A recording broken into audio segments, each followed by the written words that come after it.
Government దగ్గర కొంతమంది మనోళ్ళు అంత బ్రోకర్లు, అదేంటంటారు, లంచ్ సప్లై చేస్తే ఏమంటారు, బ్రోకర్లు. ఇది చేయడానికి గవర్నమెంట్ తరఫున కొన్ని లైసెన్సులు తీసుకున్నారు. ఏంటి మీ గురించి చెప్పినప్పుడు కూడా మీరు ఒకసారి జైలుకి వెళ్లాల్సి వచ్చింది, కొన్నాళ్ళు ఉన్నా అన్నారు కదా? అది నాది యాక్సిడెంట్ కేసు అన్న. పోలీసులు వచ్చినారు, బేడీలు వేసి నన్ను అరెస్ట్ చేసి తీసుకున్నారు. అతను చేయలేదు. ఆ దేశం వాళ్ళు నడి రోడ్డు మీద నరికితేస్తే కూడా వాళ్ళకేం కాదు సార్.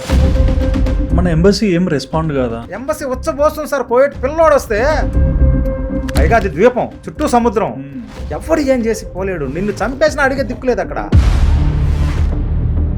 మెడికల్ చేసుకుంటా, మెడికల్ కూడా ఫ్రాడే. 19, 20, 21 ఏళ్ళు ఉండేవాడికి ఏంది గుండెల్లో మచ్చ ఉండేది.